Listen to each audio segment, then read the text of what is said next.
Di pesta pernikahan iparku, aku sengaja ditempatkan tepat di sebelah tempat sampah. Ibu mertuaku tersenyum sinis sambil berkata, "Kamu datang ya? Nah, memang tempatmu di sini." Aku tidak membalas satu kata pun. Aku hanya tersenyum, lalu meletakkan hadiah spesial untuk pengantin. Dan, 5 menit kemudian, dia histeris. "Yuk, absen dulu di kolom komentar. Sobat kisah berasal dari kota mana saja? Jangan lupa tekan like dan subscribe, ya. Dukungan kalian sangat berarti agar channel ini terus berkembang dan bisa menyajikan cerita yang lebih seru. Terima kasih." Undangan itu datang pada suatu pagi yang terasa terlalu sunyi. Lula sedang menyapu halaman ketika suara kertas jatuh terdengar dari balik pagar. Amplop berwarna krem itu mendarat tepat di dekat kakinya, seperti sengaja diletakkan di sana agar tak bisa diabaikan. Ia berhenti menyapu, menatap amplop itu beberapa detik lebih lama dari yang seharusnya, seolah sudah tahu siapa pengirimnya bahkan sebelum membaca nama yang tertera. Tangannya ragu saat memungut undangan tersebut. Ada perasaan yang tak bisa dijelaskan, semacam desakan di dada yang membuat napasnya tertahan. Nama adik iparnya tercetak rapi di bagian depan, lengkap dengan nama calon pasangan dan lokasi acara pernikahan yang terdengar megah. Gedung serbaguna ternama di pusat kota. Aula yang sering menjadi tempat orang-orang berpengaruh merayakan kebahagiaan. Lula tersenyum kecil, senyum yang tidak pernah benar-benar sampai ke matanya. Ia membawa undangan itu masuk rumah, meletakkannya di atas meja kayu yang sudah mulai kusam. Rumah itu sederhana, tidak luas, tetapi bersih dan hangat. Berbeda jauh dengan rumah ibu mertuanya yang selalu berkilau namun dingin. Lula duduk perlahan, membuka amplop itu dengan hati-hati, seakan takut kertasnya akan melukai jari-jarinya. Tulisan di dalamnya indah, penuh doa dan harapan. Kata-kata tentang kebahagiaan, restu keluarga, dan awal kehidupan baru. Lula membaca semuanya tanpa ekspresi. Meski di dalam dadanya, ingatan lama mulai berderap satu persatu. Sejak awal pernikahannya, ia sudah tahu dirinya tidak pernah benar-benar diterima. Bukan karena ia berbuat salah, melainkan karena ia tidak memenuhi standar yang ditetapkan ibu mertuanya. Lula bukan berasal dari keluarga berada. Ayahnya seorang buruh harian, ibunya penjahit rumahan. Tidak ada silsilah terpandang, tidak ada tabungan besar, tidak ada kebanggaan yang bisa dipamerkan di depan kerabat. Saat pertama kali diperkenalkan, ibu mertuanya hanya mengangguk singkat. Tidak ada pelukan, tidak ada senyum hangat.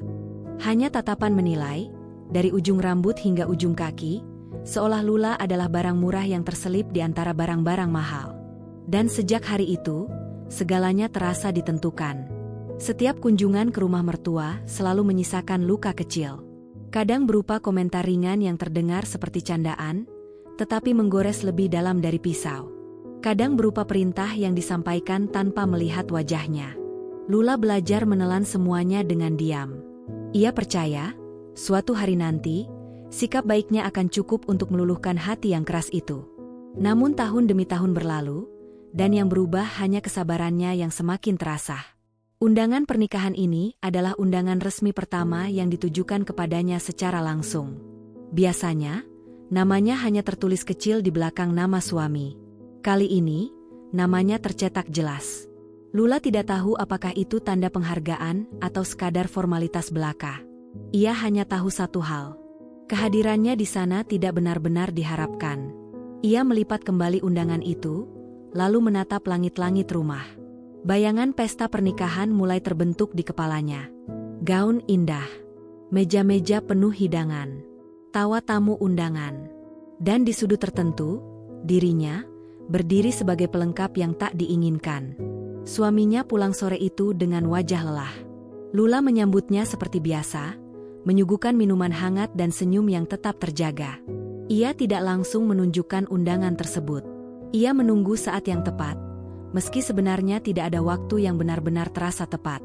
"Ada undangan," ucap Lula akhirnya, suaranya pelan namun jelas. Suaminya mengangkat wajah, matanya tertuju pada amplop di atas meja. Ia mengambilnya, membaca cepat, lalu menghela napas panjang. "Kau tidak harus datang kalau tidak mau," katanya, Nada suaranya mengandung rasa bersalah yang sudah terlalu sering muncul. Lula menggeleng pelan. "Aku akan datang."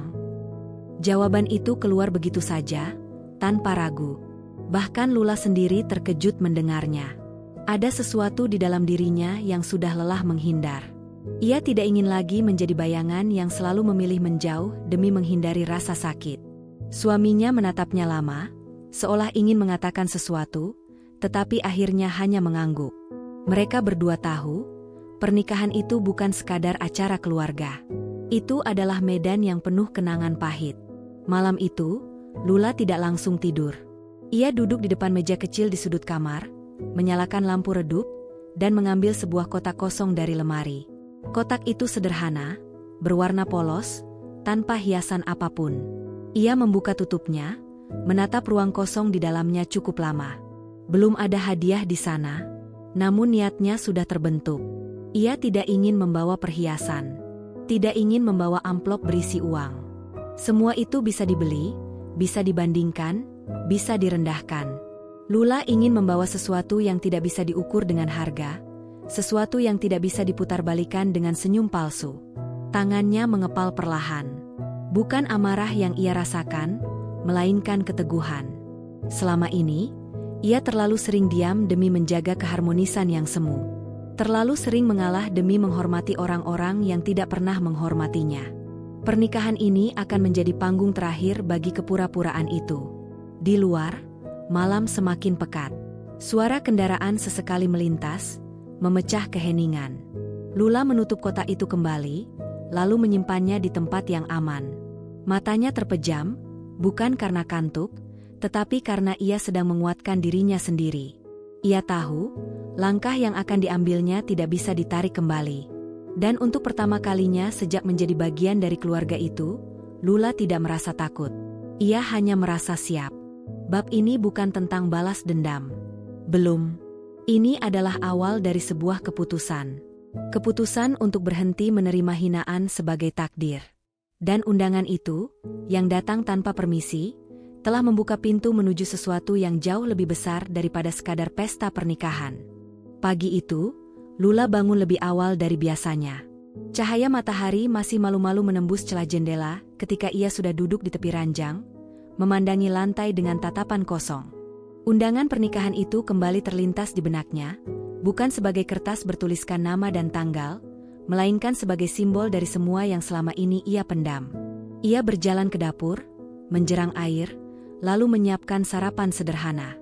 Setiap gerakannya tenang, teratur, seolah hatinya tidak sedang dipenuhi gelombang kenangan. Namun justru disitulah masalahnya.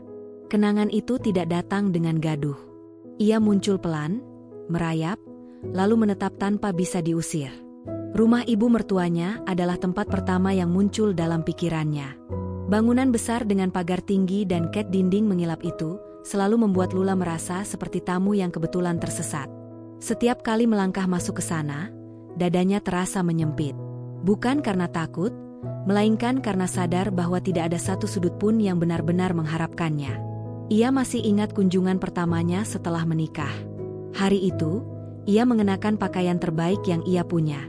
Tidak mewah, tetapi rapi. Rambutnya disanggul sederhana, wajahnya dipoles tipis. Ia ingin terlihat pantas. Ia ingin membuktikan bahwa dirinya layak menjadi bagian dari keluarga itu.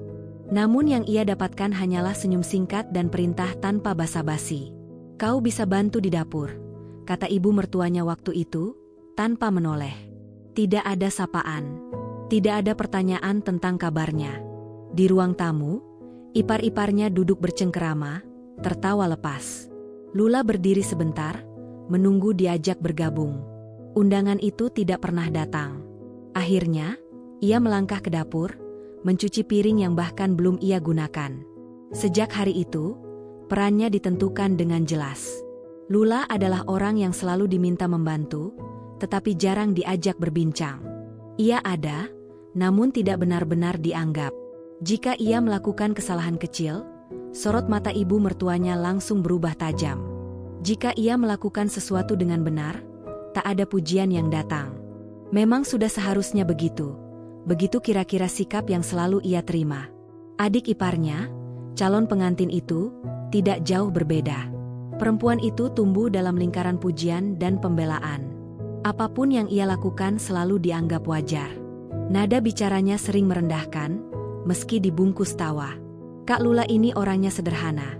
Ya, ucapnya suatu kali di depan kerabat, sambil tersenyum manis. Beda sama kita. Kalimat itu disambut tawa kecil. Lula ikut tersenyum, meski telinganya terasa panas. Ia tahu, kata sederhana itu bukan pujian. Itu label. Cap yang ditempelkan dengan rapi agar semua orang tahu di mana posisinya. Ia tidak pernah membalas. Tidak pernah menegur. Ia memilih diam karena percaya diam adalah cara paling aman untuk bertahan. Ia tidak ingin membuat suaminya berada di tengah konflik. Ia tidak ingin dianggap sebagai sumber masalah. Namun diam ternyata tidak pernah cukup. Setiap kali keluarga besar berkumpul, Lula selalu duduk di pinggir. Jika makanan dibagikan, ia mendapat bagian terakhir. Jika pembicaraan berlangsung, suaranya jarang diminta. Bahkan ketika ia mencoba ikut berbicara, kalimatnya sering terpotong oleh suara yang lebih keras. Ia belajar menelan semua itu dengan senyum tipis. Suaminya sebenarnya melihat. Ia tahu. Namun setiap kali Lula mencoba membuka pembicaraan, suaminya hanya menghela napas dan berkata, "Ibu memang begitu orangnya. Jangan dimasukkan ke hati." Kalimat itu tidak jahat, namun juga tidak menolong. Lula tidak ingin ibu mertuanya berubah menjadi orang lain. Ia hanya ingin diperlakukan sebagai manusia yang setara. Namun keinginan itu terasa terlalu besar bagi rumah yang sejak awal tidak pernah membukakan pintu sepenuhnya. Hari-hari berlalu dengan pola yang sama. Kunjungan keluarga selalu menyisakan lelah yang berbeda. Bukan lelah fisik, melainkan lelah batin yang tidak terlihat. Lula sering pulang dengan kepala pening dan dada sesak. Tetapi ia tetap menyiapkan makan malam dan bertanya pada suaminya tentang hari yang dijalani. Ia menyimpan lukanya sendiri. Kini, pernikahan adik iparnya semakin dekat. Persiapan berlangsung meriah. Grup keluarga dipenuhi pesan, foto, dan diskusi. Lula membaca semuanya tanpa banyak berkomentar. Ia tahu, keterlibatannya hanya sebatas formalitas. Suatu sore, mereka berkunjung ke rumah ibu mertua untuk membicarakan detail acara. Lula duduk di sofa kecil, tangannya terlipat di pangkuan. Ia mendengarkan pembicaraan tentang gedung, catering, dan daftar tamu. Namanya disebut sesekali, bukan untuk dimintai pendapat, melainkan untuk diberi tugas. "Kau nanti duduk saja, tidak usah repot," kata ibu mertua dengan nada datar. "Biar yang lain mengurus tamu penting." Lula mengangguk. Ia sudah terbiasa. Namun ada sesuatu yang berubah di dalam dirinya. Ia merasakannya jelas. Bukan kemarahan yang meledak, melainkan kesadaran yang perlahan bangkit. Ia sadar bahwa selama ini, ia tidak pernah diberi ruang untuk menjadi diri sendiri. Ia hanya diposisikan sesuai kebutuhan orang lain. Dalam perjalanan pulang, Lula memandang keluar jendela mobil. Lampu jalan berbaris rapi, seperti saksi bisu dari keputusan-keputusan kecil yang membentuk hidupnya. Ia teringat kotak hadiah kosong yang disimpannya di rumah. Kotak itu kini terasa lebih berat, meski belum terisi apapun. Malam itu, Lula kembali duduk di depan meja kecilnya. Ia mengambil beberapa lembar kertas kosong, merapikannya, lalu menyimpannya kembali. Belum saatnya. Ia tahu, apa yang akan ia lakukan membutuhkan ketenangan dan keberanian yang utuh. Ia bukan lagi perempuan yang hanya ingin diterima. Ia adalah perempuan yang ingin dihormati. Dan jika rumah itu tidak pernah menyediakan ruang untuknya, maka ia akan menciptakan ruangnya sendiri, dengan caranya sendiri, di waktu yang tidak mereka duga. Bab ini bukan tentang perlawanan terbuka. Ini tentang kesadaran yang tumbuh perlahan. Tentang luka yang akhirnya diakui oleh pemiliknya sendiri. Pernikahan itu semakin dekat. Dan bersama dengannya, batas kesabaran Lula juga mendekati ujungnya. Hari pernikahan itu datang tanpa aba-aba, seolah waktu sengaja berlari lebih cepat dari kesiapan batin Lula. Sejak pagi, udara terasa berbeda. Bukan karena cuaca, melainkan karena firasat yang menempel di dada dan enggan pergi. Lula bangun sebelum matahari sepenuhnya terbit, menyiapkan diri dengan tenang, meski jantungnya berdetak lebih berat dari biasanya. Ia memilih gaun sederhana berwarna lembut. Tidak mencolok, tidak pula muram. Rambutnya ditata rapi, wajahnya dipoles secukupnya. Ia tidak berniat bersaing dengan siapapun. Ia hanya ingin hadir sebagai dirinya sendiri, tanpa menunduk, tanpa berlebihan. Di perjalanan menuju gedung pernikahan, suaminya menyetir dengan diam. Sesekali, ia melirik Lula, seolah ingin memastikan istrinya baik-baik saja. Lula membalas tatapan itu dengan senyum kecil. Senyum yang lebih ditujukan untuk menenangkan suaminya daripada dirinya sendiri. Gedung pernikahan tampak megah dari kejauhan. Spanduk besar terbentang, dihiasi bunga dan lampu yang berkilau. Mobil-mobil berderet rapi. Para tamu datang dengan pakaian terbaik, membawa hadiah dan wajah penuh antusias. Dari luar, semuanya tampak sempurna. Begitu melangkah masuk, suara musik dan tawa langsung menyambut. Aula luas itu dipenuhi dekorasi indah. Meja-meja bundar tertata rapi, dilapisi taplak putih bersih. Aroma makanan menguar, bercampur wangi bunga segar. Lula menarik napas dalam-dalam, mencoba menyiapkan dirinya. Namun perasaan tidak nyaman itu kembali menyeruak. Seorang panitia mendekat, menanyakan nama, lalu mengantar mereka ke tempat duduk. Lula mengikuti langkahnya dengan tenang, hingga ia menyadari arah yang dituju semakin menjauh dari pusat ruangan. Melewati meja keluarga inti, melewati deretan kerabat dekat, hingga akhirnya berhenti di sudut yang nyaris tersembunyi. Di sanalah kursinya. Sebuah meja kecil, berdempetan dengan pintu keluar dapur catering. Di sampingnya, 2 tong sampah besar tertutup plastik hitam. Sesekali, pelayan keluar masuk membawa sisa makanan dan peralatan kotor. Bau samar sisa hidangan bercampur dengan pengharum ruangan yang berusaha menutupi semuanya. Lula berdiri mematung beberapa detik. Panitia itu tersenyum canggung. "Ini tempatnya, Bu." Tidak ada penjelasan lebih lanjut. Tidak ada permintaan maaf. Suaminya menoleh cepat. Wajahnya berubah. Ia membuka mulut, hendak mengatakan sesuatu, tetapi Lula lebih dulu menarik lengannya pelan. "Tidak apa-apa," ucap Lula lirih, namun tegas. Ia duduk perlahan, merapikan gaunnya. Tangannya dingin, tetapi wajahnya tetap tenang. Ia tidak ingin membuat keributan. Tidak di hari ini, tidak di tempat ini. Dari sudut itu, Lula bisa melihat hampir seluruh ruangan. Ia melihat ibu mertuanya duduk anggun di meja utama, dikelilingi kerabat dan tamu penting.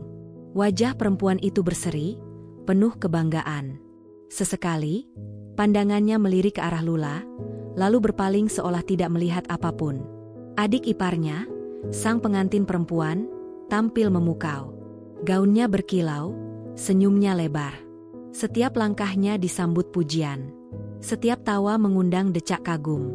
Ia terlihat menikmati perhatian yang tertuju padanya. Saat matanya bertemu dengan Lula, senyum itu berubah. Bukan hilang, melainkan menipis. Ada kilat kepuasan di sana, kilat yang terlalu cepat untuk disadari orang lain, tetapi cukup jelas bagi Lula. Bisik-bisik mulai terdengar di sekitar. Beberapa tamu melirik ke arah kursi Lula, lalu saling pandang.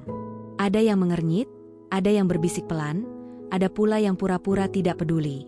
Lula menangkap potongan-potongan percakapan itu tanpa berniat. "Saudara pengantin, ya? Kenapa duduknya di situ? Mungkin bukan keluarga dekat." Setiap kalimat terasa seperti sentuhan kecil yang menumpuk, bukan menyakitkan satu persatu, tetapi melelahkan ketika dikumpulkan. Acara berlangsung. Sambutan demi sambutan disampaikan. Doa dipanjatkan. Musik mengalun. Lula mengikuti semuanya dengan sikap tenang, meski dadanya terasa sesak. Ia menepuk tangan saat diminta, tersenyum saat bertatapan, meski senyum itu terasa berat. Ketika ibu mertua naik ke panggung untuk memberikan sambutan, ruangan mendadak sunyi. Perempuan itu berbicara dengan suara lantang, penuh percaya diri. Ia menceritakan kebahagiaannya, kebanggaannya, dan harapan besar untuk masa depan anaknya. Sebagai orang tua, katanya, "Saya selalu mengajarkan untuk memilih pasangan yang sepadan, yang bisa membawa keluarga kami semakin baik." Kata-kata itu disambut anggukan dan tepuk tangan. Lula menunduk sedikit. Ia tahu, kalimat itu bukan ditujukan padanya secara langsung. Namun maknanya menggantung di udara, menyentuh tepat di tempat yang paling sensitif. Adik iparnya tertawa kecil di samping ibunya, lalu menambahkan komentar ringan saat gilirannya berbicara. "Untung aku belajar dari pengalaman," katanya, disambut tawa hadirin. "Jadi tidak salah pilih." Tawa itu terasa terlalu keras. Suaminya menggenggam tangan Lula di bawah meja. Genggaman itu hangat, penuh penyesalan. Lula membalasnya dengan tekanan ringan, tanda bahwa ia masih mampu bertahan. Hidangan mulai disajikan. Pelayan lalu lalang di samping meja Lula, membawa piring-piring kotor, mengganti kantong sampah.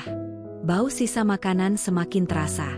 Lula makan perlahan, hampir tanpa selera, tetapi ia memaksakan diri. Ia tidak ingin terlihat lemah. Di dalam tasnya, kotak hadiah itu terasa seperti memiliki denyut sendiri. Ia belum membukanya, belum menyentuh isinya hari ini. Namun kehadirannya memberi Lula kekuatan aneh, seolah mengingatkannya bahwa ia tidak datang dengan tangan kosong. Ia datang membawa sesuatu yang tidak mereka lihat. Menjelang sesi pembukaan hadiah, panitia mengumumkan agar keluarga dan tamu memperhatikan. Beberapa orang mulai bersiap dengan ponsel mereka. Suasana kembali ramai. Lula mengangkat wajahnya, matanya tertuju ke depan. Untuk pertama kalinya sejak datang, ia merasa tenang. Ia tahu, penghinaan hari ini bukanlah akhir. Kursi di dekat tempat sampah itu bukanlah posisi sebenarnya. Itu hanya panggung sementara, tempat ia diminta duduk sebelum kebenaran mendapat giliran. Bab ini bukan tentang air mata yang jatuh. Ini tentang harga diri yang diuji di depan umum. Tentang diam yang dipilih bukan karena lemah, melainkan karena menunggu saat yang tepat. Dan saat itu, tanpa mereka sadari, sudah semakin dekat. Sesi pembukaan hadiah belum dimulai, tetapi Lula sudah merasakan perubahan di dalam dirinya. Duduk di kursi yang sejak awal terasa bukan miliknya, ia menata napas perlahan, membiarkan hiruk-pikuk aula menjadi latar yang samar. Musik masih mengalun, suara tawa terdengar bersahutan, dan para tamu tampak sibuk dengan dunia mereka masing-masing. Namun bagi Lula, waktu seakan melambat. Kotak hadiah itu masih berada di dalam tasnya. Ia meraba sudut kotak tersebut dengan ujung jari, memastikan posisinya tetap rapi. Tidak ada pita besar. Tidak ada hiasan mencolok. Dari luar, kotak itu terlihat biasa saja. Bahkan mungkin kalah menarik dibandingkan hadiah lain yang berkilau dan dibungkus mahal. Dan memang itulah yang ia inginkan. Tidak ada yang perlu curiga. Beberapa hari sebelum pernikahan, Lula menghabiskan malam-malamnya dengan keheningan yang sama seperti malam ini. Setelah rumah benar-benar sepi dan suaminya terlelap, ia duduk di meja kecil dekat jendela, hanya ditemani cahaya lampu dan suara serangga di luar. Disitulah semuanya dimulai. Tanpa saksi, tanpa sorak, tanpa rencana besar yang diumumkan. Ia membuka lemari, mengeluarkan tumpukan kertas yang selama ini tersimpan rapi. Kertas-kertas itu bukan hasil kemarahan sesaat. Bukan pula sesuatu yang ia kumpulkan dengan niat merusak. Semuanya adalah bagian dari kenyataan yang ia temukan perlahan, potongan demi potongan, seiring waktu berjalan. Catatan kecil, salinan pesan, bukti transaksi, dan beberapa surat lama yang tidak pernah dimaksudkan untuk dibaca orang lain. Lula tidak pernah berniat menggunakan semuanya. Awalnya, ia hanya menyimpannya sebagai pengingat, agar dirinya sendiri tidak lupa pada apa yang pernah terjadi. Agar ia tidak lagi memaksa dirinya percaya bahwa perlakuan buruk yang ia terima hanyalah perasaannya semata. Namun malam itu, di hadapan undangan pernikahan yang tergeletak di meja, Lula menyadari satu hal. Diam tidak selalu berarti bijaksana. Kadang, diam justru memberi ruang bagi kebohongan untuk tumbuh semakin besar. Ia melipat setiap kertas dengan hati-hati. Tidak tergesa. Tidak emosional. Setiap lipatan dibuat rapi, seolah ia sedang menyiapkan sesuatu yang berharga. Karena baginya, kebenaran memang berharga, meski seringkali menyakitkan. Kotak itu lalu ditutup perlahan. Kembali ke aula, Lula mengangkat wajah saat panitia mulai memberi aba-aba. Hadiah akan dibuka satu persatu, dimulai dari keluarga terdekat. Beberapa tamu tampak antusias. Ada yang berdiri agar bisa melihat lebih jelas. Ada pula yang menyiapkan kamera ponsel, berharap mengabadikan momen bahagia. Ibu mertua Lula tampak sibuk mengatur segalanya. Ia memberi isyarat ke sana kemari, memastikan semuanya berjalan sesuai rencana. Sesekali, ia tersenyum lebar ke arah tamu penting. Tidak sekalipun ia menoleh ke arah kursi di sudut dekat dapur. Adik iparnya duduk di tengah, memegang gunting kecil untuk membuka pita hadiah. Wajahnya berseri, penuh rasa puas. Setiap kotak yang dibuka disambut decak kagum. Perhiasan mahal, barang bermerek, amplop tebal. Semua ditata rapi di meja panjang di depan panggung. Setiap hadiah diberi komentar ringan, tawa, pujian, foto bersama. Lula memperhatikan semuanya dengan mata tenang. Tidak ada iri, tidak ada penyesalan. Ia hanya menunggu. Saat giliran keluarga inti hampir selesai, panitia mulai memanggil nama-nama lain. Nama Lula terdengar di antara deretan suara yang bergema melalui pengeras.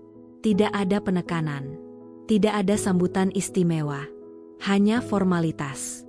Lula berdiri, beberapa kepala menoleh. Ada yang tampak terkejut, ada pula yang baru menyadari keberadaannya. Ia melangkah perlahan, menyusuri lorong di antara meja-meja, membawa kotak hadiah itu dengan kedua tangan. Setiap langkah terasa ringan, meski dadanya bergetar halus. Di panggung kecil, adik iparnya menerima kotak itu dengan senyum yang nyaris meremehkan. Matanya sempat meneliti pembungkus polos tersebut, lalu ia tertawa kecil.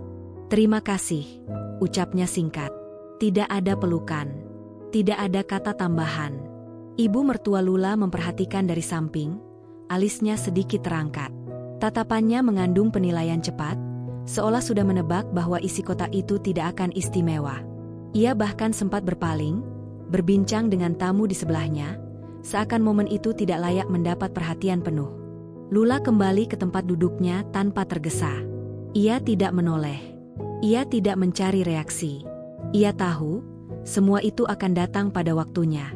Kotak hadiah itu diletakkan di antara tumpukan lainnya, menunggu giliran untuk dibuka.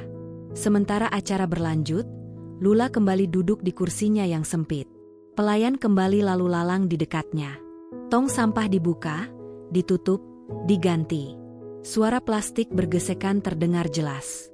Namun untuk pertama kalinya sejak datang, Lula tidak lagi merasa terganggu. Ia menatap lurus ke depan. Dalam benaknya, bukan rasa puas yang muncul, melainkan ketenangan aneh yang sulit dijelaskan. Ia tidak merasa sedang membalas dendam. Ia tidak merasa sedang menghukum siapapun. Ia hanya merasa sedang mengembalikan sesuatu ke tempatnya semula. Kebenaran, seberapapun tidak nyamannya, selalu menemukan jalannya sendiri. Sesi pembukaan hadiah hampir mencapai puncaknya. Panitia mulai mengatur ulang meja. Musik dipelankan. Semua mata tertuju ke depan. Adik iparnya mengambil gunting, bersiap membuka hadiah berikutnya. Kotak polos itu kini berada tepat di hadapannya. Lula menarik napas panjang. Ia tidak tahu bagaimana tepatnya reaksi yang akan muncul. Ia tidak mengatur ekspresi siapapun. Ia hanya tahu, setelah kotak itu dibuka, tidak ada lagi yang bisa dilipat kembali. Bab ini bukan tentang keberanian yang berteriak. Ini tentang keputusan yang diambil dalam diam. Tentang persiapan sunyi yang lebih kuat daripada 1000 kata. Dan di tengah gemerlap pesta, tanpa mereka sadari, satu kotak kecil siap mengubah segalanya. Kotak hadiah itu masih belum dibuka. Diletakkan di antara hadiah-hadiah mahal lain, keberadaannya nyaris tak menarik perhatian. Namun justru disitulah letak keanehannya. Di tengah kilau dan warna mencolok, kotak polos itu terlihat seperti jeda yang tidak diinginkan, sesuatu yang membuat mata berhenti sejenak sebelum berpaling. Lula memperhatikan semuanya dari kursinya di sudut ruangan. Musik kembali dinaikkan volumenya, suara pembawa acara terdengar ceria, dan tepuk tangan kembali menggema setiap kali hadiah bernilai tinggi diperlihatkan. Wajah adik iparnya bersinar, senyumnya mengembang tanpa beban. Ia tertawa, mengangguk, dan berpose sesuai permintaan kamera. Di sekelilingnya, orang-orang menikmati pertunjukan kebahagiaan itu. Mereka bertepuk tangan bukan hanya untuk hadiah, melainkan untuk status, untuk pencitraan, untuk kesan bahwa keluarga ini pantas dirayakan. Lula menautkan jemarinya di pangkuan. Tidak ada amarah yang bergolak. Yang ada justru rasa asing, seolah ia sedang menonton sebuah pertunjukan yang tidak lagi melibatkannya secara emosional. Ia hadir, tetapi tidak ikut larut. Ibu mertuanya berdiri tak jauh dari panggung, mengawasi jalannya acara dengan mata tajam. Sesekali ia bertepuk tangan lebih keras dari yang lain, memastikan tamu-tamu penting melihat antusiasmenya. Senyumnya terlatih, sikapnya penuh wibawa. Tak seorang pun akan menyangka bahwa perempuan itu mampu bersikap begitu dingin di balik pintu rumahnya sendiri. Beberapa tamu mulai berdiri, mendekati meja hadiah, memberi selamat secara langsung. Lula melihat beberapa dari mereka melirik arahnya, lalu cepat-cepat memalingkan wajah. Ada rasa canggung yang menggantung, meski tak satu pun berani mengungkapkannya. Seorang kerabat jauh sempat menghampiri meja Lula. Perempuan parubaya itu tersenyum sopan, menanyakan kabar, lalu menatap sekeliling sebelum berbisik pelan, "Kamu duduk di sini sendirian." Lula membalas senyum itu dengan tenang. "Tidak apa-apa." Kerabat itu mengangguk, seolah mengerti sesuatu yang tidak diucapkan, lalu pamit tanpa berkata lebih jauh. Setelah itu, Lula kembali sendirian dengan pikirannya. Di atas panggung, sesi pembukaan hadiah hampir mencapai akhir. Panitia mulai terlihat gugup, memastikan urutan tidak salah. Nama-nama disebut satu persatu. Setiap hadiah disambut dengan komentar ringan yang terdengar semakin dipaksakan. Adik iparnya mulai terlihat lelah, meski senyumnya masih bertahan. Tangannya bergerak otomatis, membuka pita, membuka kotak, mengangkat isi, lalu tertawa. Semua berlangsung cepat, nyaris tanpa makna. Kotak Lula kini berada di urutan berikutnya. Ibu mertua meliriknya sekilas, lalu berdehem kecil. "Lanjut saja," katanya pada panitia, nada suaranya datar. Panitia menyebut nama Lula dengan suara yang sedikit tertahan, lalu menunjuk ke arah kotak polos itu. Beberapa tamu mulai berbisik. Ada yang mendekat, penasaran. Tidak sedikit pula yang bersiap merekam, meski belum tahu apa yang akan terjadi. Adik iparnya mengambil kotak itu dengan satu tangan, ekspresinya santai. Ia menimbang-nimbang sebentar, lalu tertawa kecil. "Ringan sekali," katanya, disambut tawa tipis dari beberapa orang. Ia membuka pita sederhana itu tanpa tergesa. Lula memperhatikan dari kejauhan, matanya tidak berkedip. Suaminya duduk di sampingnya, punggungnya tegang, seolah merasakan badai yang akan datang meski belum melihat tanda-tandanya. Tutup kotak diangkat. Beberapa detik berlalu tanpa suara. Wajah adik iparnya berubah. Senyum yang tadinya bertahan tiba-tiba membeku. Alisnya berkerut. Ia menunduk, menatap isi kotak itu lebih dekat, seolah tidak percaya dengan apa yang dilihatnya. Di dalam kotak, tersusun rapi lipatan-lipatan kertas berwarna pucat. Bukan uang. Bukan perhiasan. Bukan benda yang bisa dinilai dengan angka. Suasana mulai berubah. Musik dipelankan tanpa aba-aba. Tepuk tangan berhenti satu persatu. Beberapa tamu saling pandang, kebingungan. "Apa itu?" terdengar bisikan pelan dari arah belakang. Adik iparnya tertawa kaku. "Ini, apa maksudnya?" katanya, suaranya sedikit meninggi. Ia mengangkat satu lipatan kertas, lalu meletakkannya kembali seakan benda itu panas. Ibu mertua mendekat cepat. Tatapannya tajam, penuh curiga. Ia mencondongkan tubuh, melihat ke dalam kotak, lalu wajahnya menegang. "Kenapa ini?" tanyanya singkat, nyaris berbisik, tetapi cukup keras untuk terdengar oleh orang-orang di sekitarnya. Lula tetap duduk. Ia tidak bergerak. Ia tidak berdiri untuk menjelaskan. Ia tidak mengangkat suara. Ia tahu, penjelasan bukanlah tugasnya. Adik iparnya mulai terlihat gelisah. Tangannya gemetar saat mengambil satu lipatan kertas lagi. Ia membukanya sedikit, lalu cepat-cepat melipatnya kembali. Wajahnya memucat, rona bahagia yang sejak tadi melekat kini menghilang seketika. "Apa isinya?" tanya seseorang dari kerumunan. Pertanyaan itu menggantung di udara, berat, menekan. Ibu mertua mencoba tertawa, suara yang dipaksakan. "Ah, mungkin hanya bercanda," katanya, meski matanya tak lepas dari kotak itu. Namun kegugupan tidak bisa disembunyikan terlalu lama. Adik iparnya menelan ludah. Napasnya memburu. Ia menatap sekeliling, seolah mencari jalan keluar. Musik benar-benar berhenti. Aula yang tadi ramai kini sunyi, hanya dipenuhi suara napas dan gesekan kursi. Lula merasakan dadanya menghangat. Bukan karena puas, melainkan karena beban yang selama ini ia pikul mulai berpindah tempat. Untuk pertama kalinya, bukan ia yang harus menahan pandangan orang lain. Kotak itu masih terbuka. Kertas-kertas itu masih di sana. Diam, tetapi berbicara lebih lantang daripada teriakan. Bab ini bukan tentang ledakan. Ini tentang detik-detik sebelum segalanya runtuh. Tentang senyum yang retak dan tepuk tangan yang tiba-tiba kehilangan makna. Dan di tengah keheningan yang menyesakan itu, satu hal menjadi jelas. Pesta ini tidak akan pernah kembali sama. Keheningan itu tidak datang perlahan. Ia jatuh begitu saja, seperti tirai berat yang ditarik paksa menutupi seluruh aula. Tidak ada lagi musik. Tidak ada suara tawa. Bahkan bisikan pun terdengar terlalu keras. Semua mata tertuju pada satu titik, kotak hadiah polos yang masih terbuka di atas meja panjang. Adik ipar Lula berdiri kaku, seolah kakinya tertanam di lantai. Tangannya menggenggam satu lipatan kertas dengan ragu, jemarinya bergetar halus. Wajahnya yang tadi dipenuhi cahaya kebahagiaan kini kehilangan warna. Napasnya terdengar pendek, tidak teratur. "Apa ini, Kak?"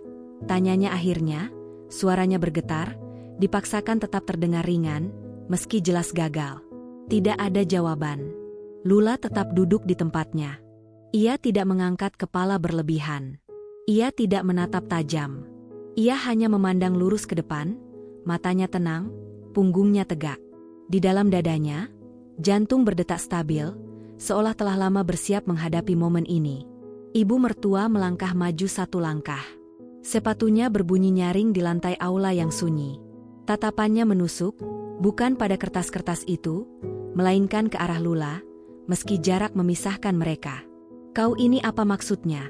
ucapnya, nada suaranya rendah, penuh tekanan. Beberapa tamu mulai bergerak gelisah. Kursi bergeser. Ada yang berdehem. Ada pula yang diam-diam mengaktifkan kamera ponsel, mencium aroma drama yang tidak tercantum dalam undangan. Adik ipar Lula menelan ludah, lalu membuka lipatan kertas itu sedikit lebih lebar. Matanya bergerak cepat, membaca sekilas. Seketika itu juga, tubuhnya tersentak. Kertas tersebut jatuh dari tangannya, melayang sebentar sebelum mendarat di lantai panggung. "Tidak!" serunya tiba-tiba, suaranya pecah. Seruan itu memantul di seluruh ruangan, membuat beberapa tamu terkejut hingga berdiri. Ibu mertua tersentak, wajahnya berubah drastis. Ia membungkuk cepat, meraih kertas yang jatuh, membacanya sekilas. Wajahnya menegang. Rahangnya mengeras. "Kau keterlaluan," katanya tajam. Kali ini suaranya terdengar jelas oleh semua orang. Namun kata-kata itu tidak menghentikan apapun. Adik ipar Lula mulai panik. Tangannya bergerak cepat, membuka lipatan kertas lain. 1, lalu 2, lalu 3. Setiap lembar yang terbuka membuat napasnya semakin memburu. Tubuhnya gemetar, bukan lagi halus, melainkan nyata, terlihat jelas oleh siapapun yang memperhatikannya. "Aku tidak mau ini," teriaknya, suaranya meninggi, nyaris histeris. "Ini tidak seharusnya ada di sini." Beberapa kertas terjatuh lagi. Kali ini, tidak sengaja. Tangannya kehilangan kendali. Kertas-kertas itu berserakan di lantai. Terbuka sebagian, cukup untuk memperlihatkan baris-baris tulisan yang membuat dahi orang-orang berkerut. Bisik-bisik mulai muncul, lebih berani, lebih nyaring. "Itu apa? Tulisannya apa? Kenapa reaksinya begitu?" Ibu mertua mencoba menutupinya. Ia berlutut cepat, mengumpulkan kertas-kertas itu dengan tangan gemetar, berusaha melipatnya kembali. Namun semakin ia bergerak, semakin banyak kertas yang terbuka. Semakin banyak mata yang melihat. Lula tetap tidak bergerak. Ia mendengar napas suaminya di sampingnya berubah. Ia merasakan tangan pria itu mengepal di atas lutut. Namun Lula tidak menoleh. Ia tahu, apapun yang terjadi setelah ini tidak lagi membutuhkan dukungan verbal. Kebenaran sudah berjalan sendiri. "Matikan kamera," bentak ibu mertua, suaranya melengking untuk pertama kalinya. Namun perintah itu datang terlambat. Beberapa ponsel sudah terangkat. Beberapa pasang mata sudah membaca cukup banyak untuk mulai menyusun cerita mereka sendiri. Adik ipar Lula tiba-tiba menangis. Tangis itu meledak, keras, tidak terkendali. Ia jatuh terduduk di kursi, bahunya terguncang. Tangannya menutup wajah, seolah berharap dunia ikut menghilang. "Ini jebakan," teriaknya di sela tangis. "Dia sengaja mau mempermalukanku." Semua mata, hampir bersamaan, beralih ke arah Lula. Untuk pertama kalinya sejak awal acara, Lula berdiri. Ia bangkit perlahan, tanpa tergesa, tanpa drama. Gaunnya jatuh rapi mengikuti gerak tubuhnya. Ia melangkah satu langkah ke depan, cukup untuk terlihat oleh sebagian besar ruangan. Tidak mendekat ke panggung. Tidak pula menjauh. "Aku tidak menjebak siapapun," ucap Lula, suaranya tenang, tetapi terdengar jelas karena aula benar-benar sunyi. "Aku hanya memberi hadiah." Nada suaranya tidak tinggi, tidak menuduh. Justru itulah yang membuatnya terdengar lebih berat. Ibu mertua menoleh tajam. "Hadiah macam apa ini?" bentaknya. "Kau tahu ini hari apa?" Lula mengangguk pelan. "Aku tahu." "Kalau kau tahu, kenapa kau lakukan ini?" Suara itu bergetar, antara marah dan panik. Lula menarik napas dalam-dalam. Untuk sesaat, matanya menyapu ruangan. Wajah-wajah penasaran. Wajah-wajah terkejut. Wajah-wajah yang selama ini hanya mengenalnya sebagai istri yang pendiam, yang selalu duduk di pinggir. "Aku sudah terlalu lama diam," kata Lula akhirnya. "Dan hari ini, aku memilih berhenti." Kalimat itu jatuh seperti palu. Tidak ada penjelasan panjang. Tidak ada pembelaan berlapis. Namun justru kesederhanaan itu membuat suasana semakin tegang. Ibu mertua terdiam, seolah tidak siap dengan jawaban yang tidak bisa ia patahkan. Adik ipar Lula mendongak, matanya merah, wajahnya basah oleh air mata. "Kau menghancurkan hariku," katanya lirih, nyaris tidak terdengar. Lula menatapnya. Tatapan itu tidak dingin, tidak pula puas. Hanya jujur. "Harimu tidak hancur karena aku," jawab Lula pelan. "Harimu hancur karena apa yang kau sembunyikan." Kata-kata itu membuat ruangan bergolak. Beberapa tamu mulai berdiri, tidak lagi peduli pada etika pesta. Mereka ingin melihat lebih dekat, ingin tahu lebih banyak, ingin memastikan apa yang sebenarnya terjadi. Panitia terlihat kebingungan. Acara benar-benar kehilangan kendali. Tidak ada susunan acara yang bisa menyelamatkan situasi ini. Ibu mertua akhirnya berdiri tegak, suaranya kembali mengeras. "Hentikan ini sekarang juga," katanya. "Kita bicarakan di rumah."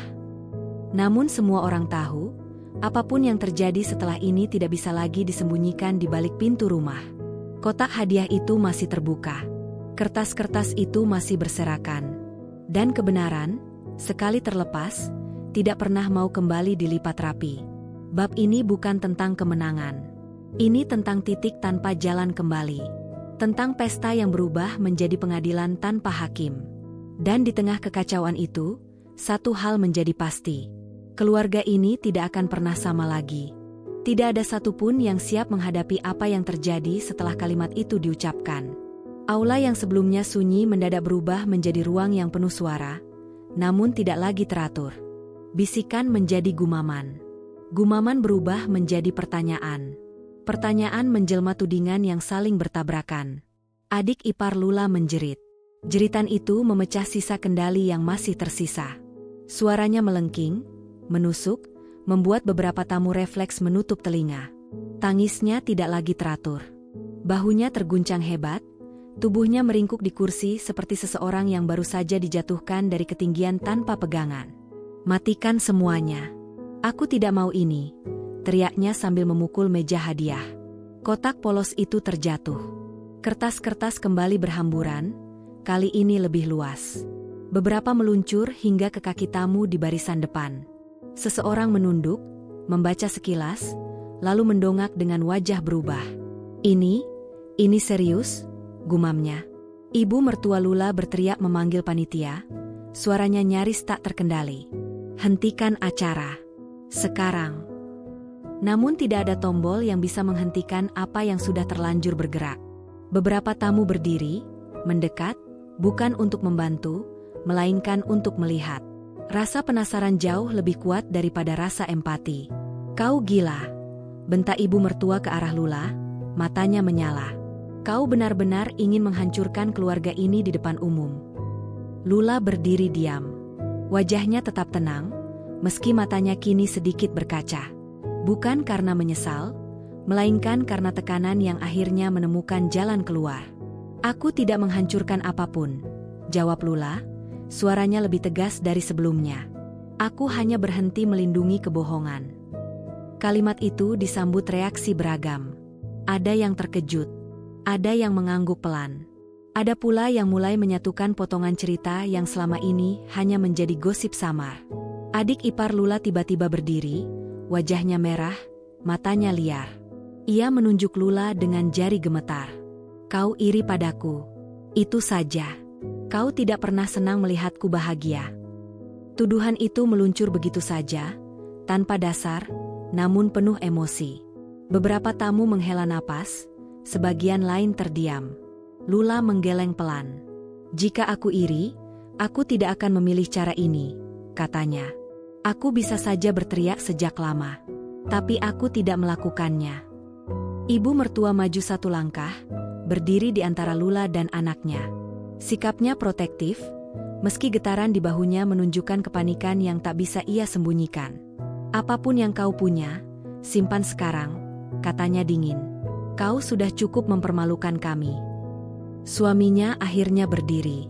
Selama ini, ia selalu berada di tengah, mencoba menyeimbangkan dua dunia yang tak pernah benar-benar sejalan. Namun hari itu, ia melangkah ke samping Lula. "Bu," ucapnya pelan, namun tegas. "Cukup." Satu kata itu mengundang keheningan baru. Tidak sedalam sebelumnya, tetapi cukup untuk membuat semua orang menoleh.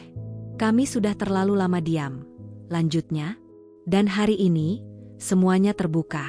Tidak ada lagi yang bisa disembunyikan." Wajah ibu mertua berubah.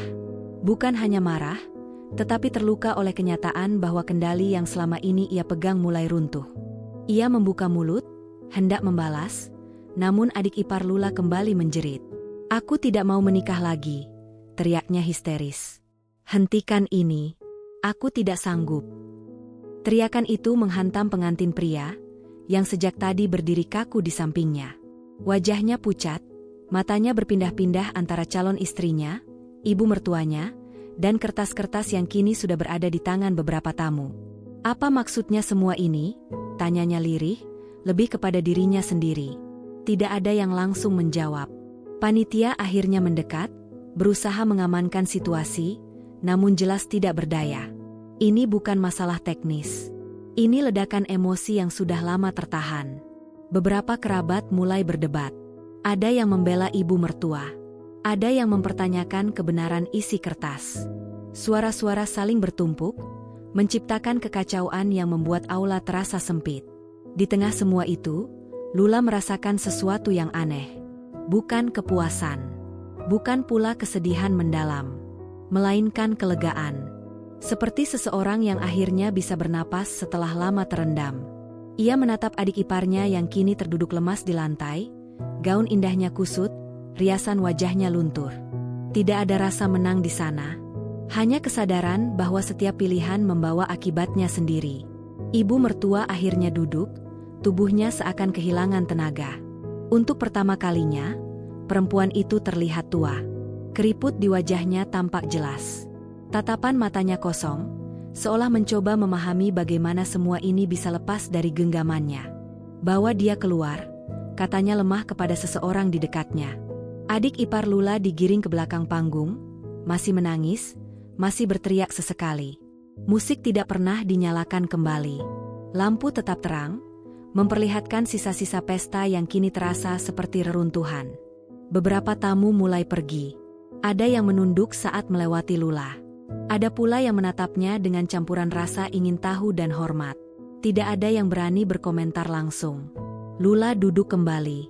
Kakinya terasa lemas, tetapi hatinya justru terasa ringan.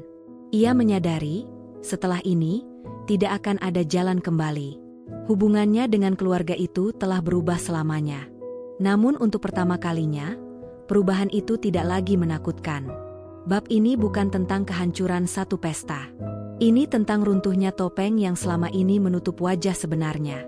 Tentang teriakan yang menghentikan musik, dan keheningan yang memaksa semua orang melihat kebenaran. Dan di tengah puing-puing kebahagiaan palsu itu, Lula akhirnya berdiri sebagai dirinya sendiri. Aula itu tidak lagi terasa seperti tempat perayaan. Lampu-lampu yang tadi tampak hangat kini menyinari wajah-wajah yang tegang, seolah menolak memberi ruang bagi kebohongan untuk bersembunyi. Sisa kertas masih berserakan di lantai, beberapa terinjak sepatu tamu yang mondar-mandir tanpa tujuan jelas. Tidak ada yang berani memungutnya lagi. Kebenaran telah terlanjur terbuka.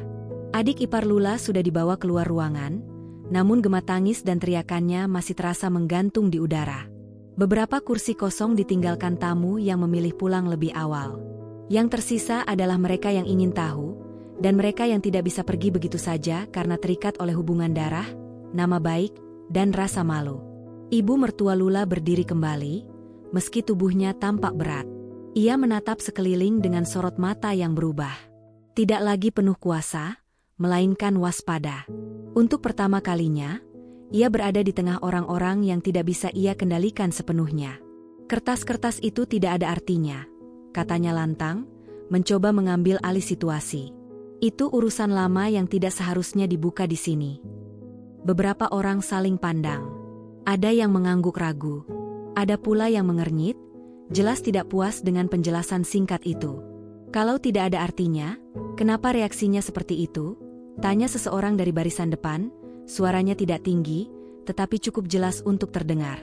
Pertanyaan itu seperti paku yang ditancapkan perlahan. Tidak menyakitkan seketika, tetapi mustahil diabaikan. Ibu mertua menarik napas tajam. Ini acara keluarga, katanya, nada suaranya mulai bergetar. Bukan tempat untuk mengadili. Lula mengangkat wajah. Ia masih duduk, tetapi suaranya terdengar tegas ketika akhirnya berbicara lagi. Kebenaran tidak memilih tempat, ucapnya pelan. Ia muncul ketika sudah terlalu lama disembunyikan. Beberapa kepala menoleh ke arahnya.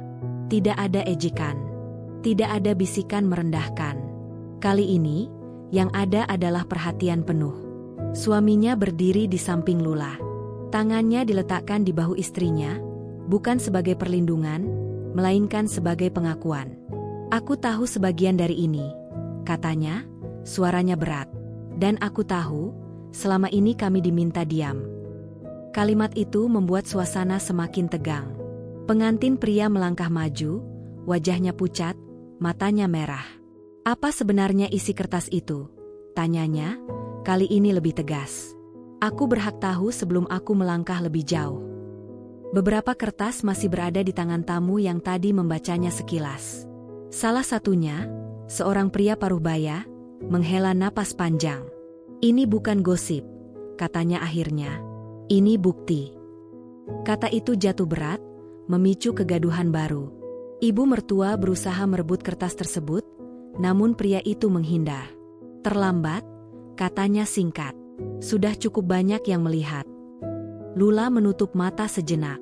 Ia tahu, mulai saat ini, segalanya akan bergerak tanpa bisa ia kendalikan. Dan ia menerima itu sepenuhnya.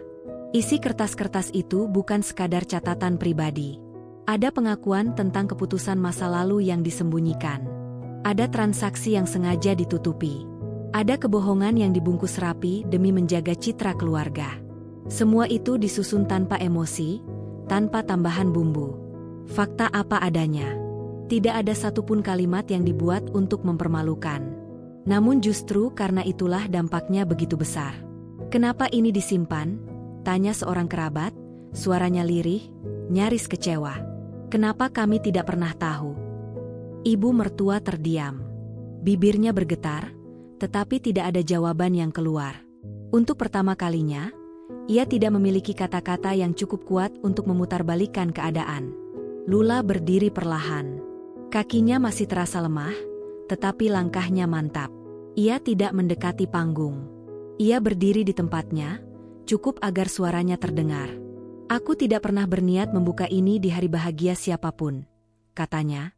Aku hanya ingin berhenti menjadi tempat pembuangan rahasia orang lain. Kalimat itu membuat beberapa orang menunduk.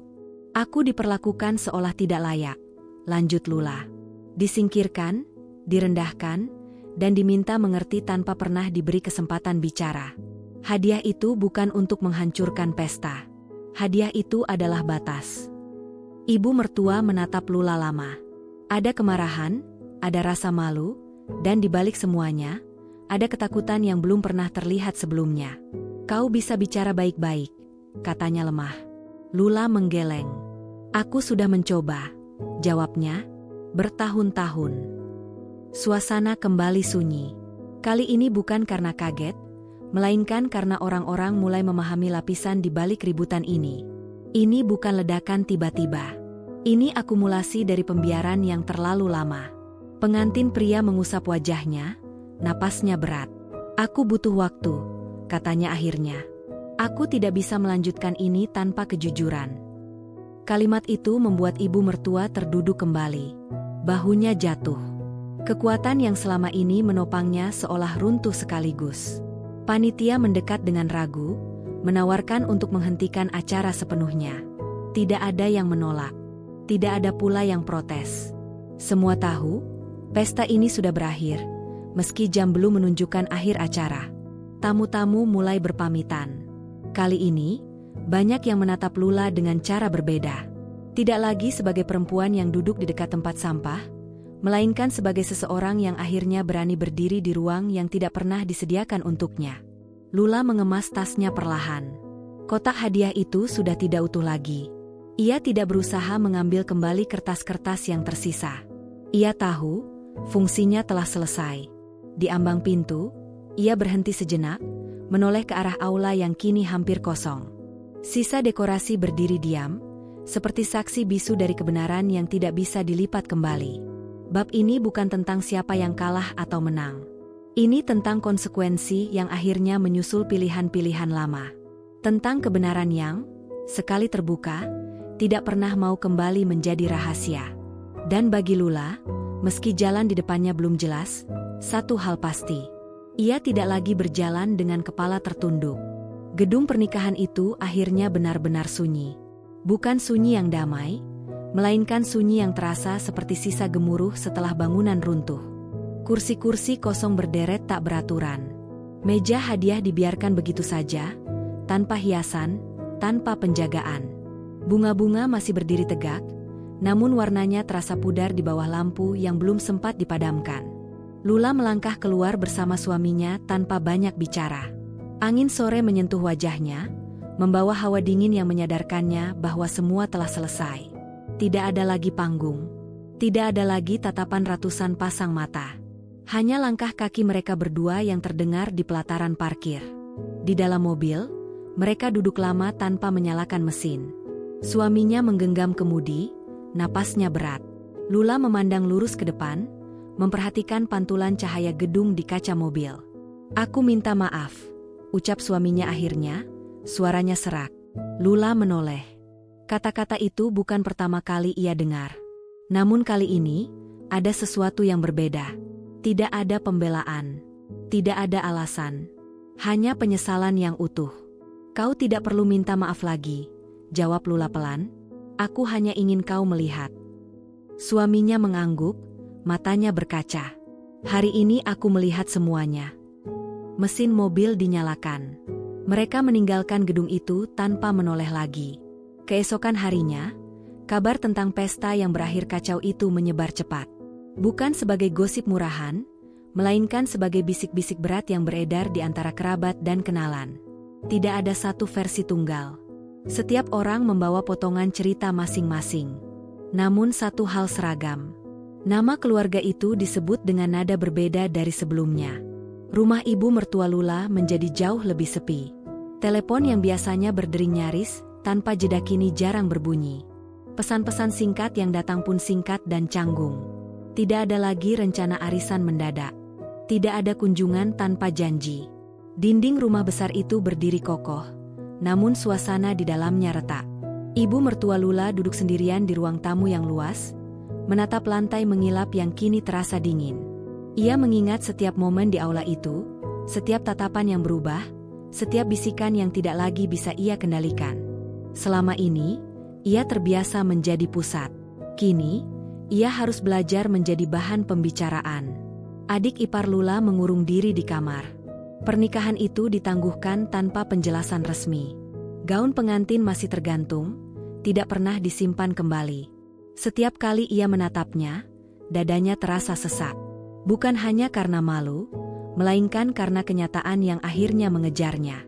Pengantin pria memilih pergi sementara. Ia butuh jarak, butuh waktu.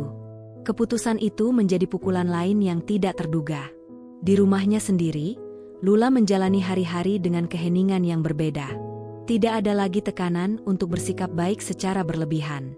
Tidak ada lagi keharusan menyesuaikan diri dengan standar yang tidak pernah ramah. Namun kelegaan itu datang bersama kelelahan yang baru. Ia sering duduk di teras pada pagi hari, menatap jalan kecil di depan rumah. Sesekali, tetangga menyapa dengan senyum lebih hangat dari biasanya. Ada yang bertanya pelan, ada pula yang hanya mengangguk penuh pengertian. Tidak ada penghakiman terbuka. Hanya kesadaran bahwa sesuatu telah berubah. Suaminya menjadi lebih banyak diam. Namun diamnya kini berbeda. Ia tidak lagi menghindar. Ia mendengarkan. Kadang, ia hanya duduk di samping Lula tanpa bicara, seolah mencoba memahami luka yang selama ini tidak ia rasakan langsung. Suatu malam, mereka duduk berhadapan di meja makan. Tidak ada televisi menyala. Tidak ada suara lain selain detik jam dinding. "Aku tidak tahu kalau selama ini sejauh itu," kata suaminya perlahan. "Aku pikir kau hanya kuat." Lula tersenyum kecil. "Aku memang kuat," jawabnya. "Tapi aku juga manusia." Kalimat itu tidak menyalahkan. Namun cukup untuk membuka ruang yang selama ini tertutup. Sementara itu, ibu mertua Lula akhirnya memberanikan diri menghubungi.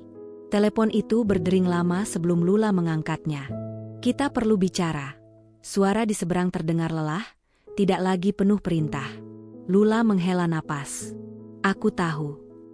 Namun ia tidak langsung menyetujui pertemuan. Untuk pertama kalinya, ia memberi dirinya waktu. Ia tidak ingin kembali masuk ruang yang sama dengan luka lama tanpa kesiapan. Beberapa hari kemudian, sebuah pertemuan keluarga kecil diadakan. Tanpa pesta, tanpa tamu, tanpa panggung. Hanya mereka yang terdampak langsung. Ibu mertua Lula tidak lagi duduk tegak penuh wibawa. Bahunya sedikit membungkuk. Tatapannya menghindar. Tidak ada permintaan maaf panjang. Hanya pengakuan singkat yang terasa berat untuk diucapkan. "Aku terlalu menjaga nama baik," katanya pelan, "sampai lupa menjaga orang-orang di dalamnya." Lula mendengarkan tanpa menyela. Ia tidak merasa perlu membalas dengan kata-kata panjang. Beberapa luka tidak sembuh dengan diskusi satu malam. "Aku tidak meminta penebusan," jawab Lula tenang. "Aku hanya meminta batas." Kalimat itu menjadi penutup pertemuan. Tidak ada pelukan dramatis. Tidak ada janji manis. Namun ada kesepakatan sunyi bahwa segalanya tidak bisa kembali seperti semula. Dan mungkin memang tidak perlu. Bab ini bukan tentang balasan yang dirayakan. Ini tentang sisa-sisa setelah kebenaran dibuka. Tentang keheningan yang memaksa setiap orang bercermin. Bagi Lula, jalan ke depan masih panjang. Namun kini, ia melangkah tanpa beban yang dulu terus menekannya dari belakang. Hari-hari setelah pertemuan keluarga itu berjalan lambat, seolah waktu memilih melangkah hati-hati. Tidak ada ledakan baru. Tidak ada keributan besar. Namun justru di dalam ketenangan itulah perubahan paling terasa. Segala sesuatu yang dulu dianggap pasti kini terasa rapuh, mudah bergeser hanya dengan satu hembusan kabar. Nama keluarga ibu mertua Lula tidak lagi disebut dengan nada kagum. Di pasar, di acara lingkungan, bahkan di lingkaran sosial yang selama ini memujanya, bisik-bisik berubah arah. Orang-orang tidak lagi bertanya tentang keberhasilan atau pengaruh, melainkan tentang apa yang sebenarnya terjadi di balik pesta yang gagal itu. Ibu mertua Lula merasakannya setiap kali melangkah keluar rumah. Senyum yang dulu lebar kini menjadi tipis dan canggung. Sapaan yang biasanya penuh hormat berubah menjadi basa-basi singkat. Tidak ada yang secara terang-terangan menjauhi, namun jarak itu terasa nyata. Ia duduk di ruang tamu, menatap foto keluarga besar yang terpajang rapi. Wajah-wajah di dalam bingkai itu masih sama, namun maknanya telah bergeser. Selama bertahun-tahun, ia percaya bahwa mengendalikan cerita berarti mengendalikan segalanya. Kini, ia sadar bahwa cerita memiliki cara sendiri untuk mencari jalan keluar. Beberapa relasi bisnis yang selama ini berjalan mulus mulai menunda pertemuan. Janji makan siang dibatalkan dengan alasan samar. Kesepakatan kecil yang dulu mudah dicapai kini dipenuhi syarat tambahan. Tidak ada yang menyebutkan alasannya secara langsung, namun semuanya terasa berkaitan. Ibu mertua Lula tidak lagi menjadi pusat. Ia menjadi satu dari banyak orang yang harus menunggu giliran. Sementara itu, adik ipar Lula masih belum berani kembali ke kehidupan sosial. Ia menghindari undangan, menutup akun media, dan membatasi kontak. Setiap pesan yang masuk terasa seperti pengingat akan hari ketika seluruh kebohongan terbuka di hadapan banyak mata. Ia sering bertanya pada dirinya sendiri, kapan segalanya mulai melenceng. Namun pertanyaan itu tidak pernah menemukan jawaban sederhana. Di rumah Lula, perubahan datang dengan ritme yang berbeda. Suaminya mulai lebih terbuka pada jarak yang perlu dijaga. Ia tidak lagi memaksakan kunjungan rutin. Ia tidak lagi meminta Lula menelan sikap yang melukai. Hal-hal kecil itu tidak spektakuler, tetapi bermakna. Suatu sore, mereka duduk di ruang keluarga, menyusun rencana sederhana tentang masa depan. Bukan rencana besar. Hanya hal-hal yang dulu tertunda karena terlalu sibuk menyenangkan orang lain. Aku ingin rumah ini benar-benar jadi tempat pulang, kata suaminya pelan. Lula mengangguk. Untuk pertama kalinya, kalimat itu terdengar jujur. Namun ketenangan itu kembali diuji ketika ibu mertua Lula datang tanpa pemberitahuan. Tidak ada rombongan. Tidak ada suara keras. Ia datang sendirian, membawa tas kecil, wajahnya tegang. Lula membuka pintu dengan sikap netral. Tidak ada senyum berlebihan. Tidak ada penolakan. Aku tidak akan lama, kata ibu mertua, suaranya pelan. Mereka duduk berhadapan. Tidak ada minuman yang disentuh. Tidak ada basa-basi panjang. Keheningan di antara mereka terasa padat. Aku kehilangan banyak hal, ujar ibu mertua akhirnya. Dan aku tahu, sebagian karena caraku sendiri. Lula mendengarkan tanpa menyela. Ia tidak merasa perlu menenangkan. Aku tidak meminta pengampunan, lanjutnya. Aku hanya ingin kau tahu bahwa aku mulai mengerti. Kalimat itu bukan permohonan, bukan pula pembelaan. Namun tetap saja, ia datang terlambat. Mengerti tidak selalu berarti memperbaiki, jawab Lula tenang. Beberapa hal hanya bisa diterima, bukan diulang. Ibu mertua menunduk. Matanya berkaca, tetapi ia tidak menangis. Aku terbiasa mengatur, katanya lirih. Sekarang aku harus belajar melepaskan.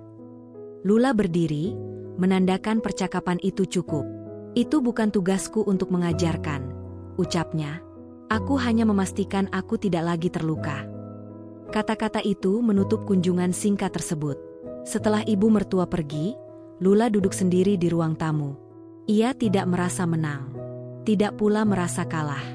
Yang ia rasakan hanyalah kelegaan yang tenang, seperti setelah hujan panjang berhenti tanpa pelangi.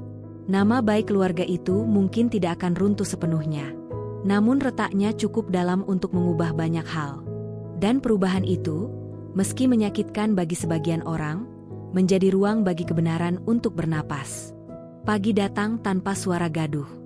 Cahaya matahari masuk perlahan melalui celah tirai, menyentuh lantai kamar dengan lembut. Lula terbangun lebih awal dari biasanya. Tidak karena mimpi buruk, tidak pula karena pikiran yang berlari tanpa arah. Ia terbangun karena tubuhnya merasa cukup beristirahat. Itu hal kecil. Namun bagi Lula, itu pertanda besar. Ia duduk di tepi ranjang, menatap sekeliling kamar yang selama ini menjadi ruang paling aman sekaligus paling sunyi. Dindingnya tidak berubah, perabotnya masih sama. Tetapi suasana di dalamnya terasa berbeda. Tidak ada lagi beban yang menekan dada sejak mata terbuka. Lula menarik napas panjang. Udara terasa lebih ringan. Hari-hari setelah kunjungan ibu mertuanya berjalan tanpa gangguan berarti. Tidak ada telepon lanjutan. Tidak ada pesan bernada tuntutan. Seolah semua pihak akhirnya sepakat memberi jarak, bukan sebagai hukuman, melainkan sebagai kebutuhan. Lula memulai rutinitas sederhana yang lama ia tinggalkan. Ia kembali membaca buku di pagi hari, bukan untuk melarikan diri, melainkan untuk menemani dirinya sendiri. Ia menulis catatan kecil tentang hal-hal yang ia rasakan, tanpa niat membagikannya kepada siapapun. Tulisan itu menjadi ruang jujur yang tidak menghakimi. Di dapur, ia memasak dengan tenang. Tidak terburu-buru. Tidak takut akan suara langkah atau komentar tajam. Setiap bunyi alat masak terdengar wajar, tidak lagi memicu kewaspadaan berlebihan. Dapur itu kembali menjadi tempat yang netral, bahkan menyenangkan. Suaminya memperhatikan perubahan itu dengan hati-hati. Ia tidak banyak bertanya. Ia memilih hadir tanpa mengganggu. Kadang, ia duduk di meja makan sambil membaca, menunggu Lula selesai dengan urusannya. Kehadiran yang sunyi itu justru menjadi bentuk dukungan yang paling dibutuhkan. Suatu sore, mereka berjalan berdua di taman kecil dekat rumah. Tidak ada tujuan khusus. Hanya berjalan, menyamakan langkah. "Aku tidak ingin kembali seperti dulu," kata suaminya tiba-tiba, memecah keheningan. Lula menoleh, menunggu. "Aku tidak ingin kau merasa sendirian di rumah sendiri," lanjutnya. "Aku tahu aku terlambat." Lula berhenti sejenak. Ia menatap pepohonan di seberang jalan. Daun-daun bergerak pelan tertiup angin. "Yang penting bukan cepat atau lambat," jawabnya akhirnya. "Yang penting adalah tidak mengulang." Suaminya mengangguk. Tidak ada janji besar yang diucapkan. Namun kesepakatan itu terasa lebih nyata daripada sumpah apapun. Sementara itu, ibu mertua Lula menjalani hari-harinya dengan cara yang berbeda. Rumah besar itu tetap berdiri megah, tetapi tidak lagi ramai. Ia mulai melakukan banyak hal sendiri. Hal-hal kecil yang dulu selalu ia serahkan pada orang lain. Ia belajar menghadapi kesunyian tanpa menyalahkan. Tidak mudah. Ada hari-hari ketika ia merasa sangat kecil di tengah rumah yang terlalu luas. Namun ia juga mulai menyadari sesuatu yang selama ini terlewat. Bahwa kekuasaan tidak selalu berarti ditemani, dan kesendirian tidak selalu berarti ditinggalkan. Sesekali, ia memikirkan Lula. Bukan dengan kemarahan, melainkan dengan perasaan yang belum sepenuhnya ia pahami. Ada penyesalan, tentu saja. Ada rasa kehilangan atas kendali yang dulu ia miliki. Namun perlahan, muncul kesadaran bahwa mungkin, selama ini, ia salah membaca arti keluarga. Adik ipar Lula mulai memberanikan diri keluar rumah. Ia tidak langsung kembali ke kehidupan lama. Ia memilih lingkungan baru, lingkaran kecil yang tidak mengenalnya dari cerita lama. Di sana, ia tidak perlu berpura-pura sempurna. Ia hanya perlu jujur pada dirinya sendiri. Proses itu berat. Namun untuk pertama kalinya, ia tidak sedang bersembunyi di balik citra yang dibangun orang lain. Bagi Lula, pemulihan bukan tentang melupakan. Luka-luka itu masih ada. Namun ia tidak lagi menempatinya sebagai tempat tinggal. Ia menjadikannya pengingat, bukan penjara. Suatu malam, Lula duduk sendirian di ruang keluarga. Lampu temaram menyinari meja kecil tempat ia menyimpan buku catatannya. Ia membuka halaman terakhir yang kosong, lalu menulis dengan tangan yang tenang. Ia menulis tentang hari ketika ia duduk di dekat tempat sampah, merasa tidak terlihat. Ia menulis tentang kotak hadiah yang berisi kebenaran. Ia menulis tentang ketakutan, kemarahan, dan keberanian yang akhirnya muncul bukan sebagai teriakan, melainkan sebagai keputusan. Saat selesai, ia menutup buku itu dengan perasaan lega. Musim berganti tanpa upacara. Tidak ada penanda besar yang mengumumkan perubahan, tidak pula peristiwa dramatis yang memaksa semua orang berhenti sejenak. Namun di balik hari-hari yang tampak biasa, sesuatu telah bergeser. Dan bagi Lula, pergeseran itu terasa paling jelas ketika ia menyadari satu hal sederhana. Ia tidak lagi bangun dengan rasa waspada. Pagi itu, ia membuka jendela lebar-lebar. Udara masuk membawa aroma tanah yang lembab setelah hujan semalam. Suara kendaraan dari kejauhan terdengar samar, tidak mengganggu. Rumah terasa hidup dengan cara yang tenang, seolah mengerti ritme penghuninya. Lula menyiapkan sarapan dengan langkah ringan. Ia tidak mengecek ponsel berulang kali. Tidak ada pesan yang ia tunggu dengan cemas. Tidak ada panggilan yang ia takuti. Kehidupan kembali ke ukuran yang wajar. Suaminya keluar dari kamar, menyapanya dengan senyum kecil. Mereka berbincang tentang hal-hal sederhana. Tentang rencana akhir pekan. Tentang tanaman yang mulai tumbuh di halaman. Percakapan itu tidak berat. Namun justru disitulah maknanya. Mereka belajar membangun kembali, bukan dengan janji besar, melainkan dengan konsistensi. Beberapa minggu kemudian, undangan kecil datang dari seorang kerabat jauh. Acara sederhana, tanpa kemewahan. Lula membacanya dengan tenang. Tidak ada gejolak di dadanya. Tidak ada rasa takut akan pengulangan masa lalu. Ia menyadari, bukan situasinya yang berubah. Dirinya yang kini berbeda. Ia menghadiri acara itu tanpa canggung. Duduk dimanapun ia ditempatkan, bukan karena pasrah, melainkan karena yakin akan nilainya sendiri. Tidak ada lagi kebutuhan untuk membuktikan apapun. Keberadaannya tidak bergantung pada pengakuan orang lain.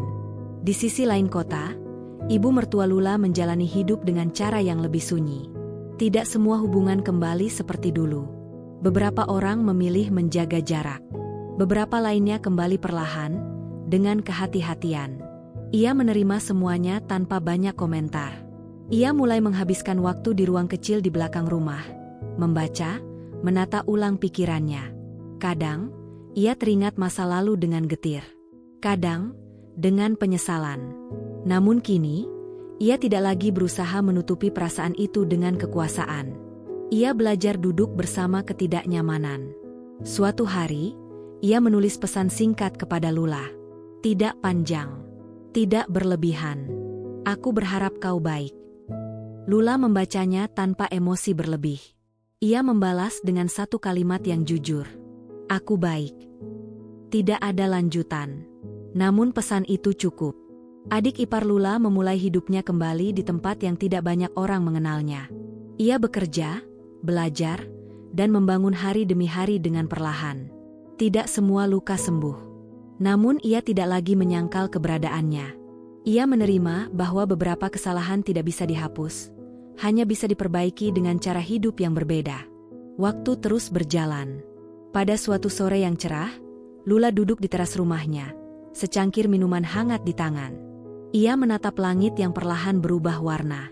Ada rasa syukur yang tidak meledak-ledak, tetapi menetap. Ia teringat hari ketika ia duduk di sudut aula, di dekat tempat yang dianggap paling rendah. Ia teringat bagaimana ia memilih diam, bukan karena takut, melainkan karena menunggu saat yang tepat. Ia teringat kotak hadiah sederhana yang mengubah banyak hal. Balas dendam yang ia pilih bukan teriakan, bukan caci maki, melainkan kejujuran yang tidak bisa dipatahkan. Ia tidak merasa bangga atas kekacauan yang terjadi. Namun ia tidak menyesal telah berhenti menanggung beban yang bukan miliknya. Ia belajar bahwa menjaga diri bukanlah tindakan egois. Itu adalah kebutuhan. Suaminya duduk di sampingnya. Mereka menikmati senja tanpa kata. Keheningan di antara mereka tidak lagi canggung. Ia terasa penuh. Apa yang kau pikirkan? Tanya suaminya lembut. Aku berpikir tentang tempat berdiri, jawab Lula, dan betapa pentingnya memilihnya dengan sadar. Suaminya mengangguk. Ia memahami, meski tidak sepenuhnya merasakan apa yang Lula lalui. Malam datang perlahan. Lampu rumah menyala satu persatu. Lula masuk ke dalam, menutup pintu dengan hati yang ringan. Ia tahu, hidup tidak akan selalu mudah. Akan ada tantangan lain. Akan ada konflik yang belum terbayangkan. Namun kini, ia memiliki satu hal yang tidak bisa direnggut lagi. Harga dirinya. Bab ini bukan tentang akhir yang sempurna. Ini tentang akhir yang jujur. Tentang seseorang yang tidak lagi meminta ruang, karena ia telah menciptakannya sendiri. Lula tidak berdiri di atas puing-puing orang lain. Ia berdiri di atas keputusannya sendiri. Dan di sanalah, ia akhirnya menemukan damai. Tamat.